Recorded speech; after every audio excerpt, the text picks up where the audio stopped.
LG का washing machine check करने आए अपन। इसके अंदर साउंड बहुत ज़्यादा आ रहा है। इस ऑलरेडी ये मशीन रनिंग में है, स्पिन पे लगी हुई है। साउंड दिख रहा होगा आपको कैसा आ रहा है इसके अंदर।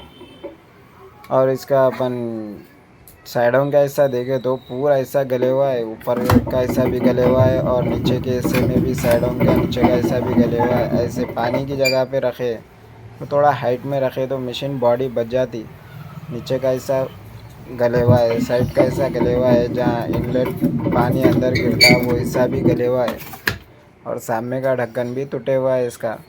अब इसमें साउंड ऐसा आ रहा, लगा दिए छोड़ के चले गए। इसके क्या है, ड्रम अंदर का स्पैटर टूट के ड्रम की जो प्लास्टिक रहती वो भी फट जाती। खर्चा इसमें क्या है बढ़ जाता है। इसमें जब भी अगर ऐसा प्रॉब्लम आया तो मशीन ऑफ करना, टेक्नीशियन को बुला लेके बतला लेना। हाँ, तो ये जो प्लास्टिक का जो ड्रम दिख रहा है वो भी फट के नीचे से पानी लीक होना चालू होता, वो भी चेंज करना पड़ता है अपन को।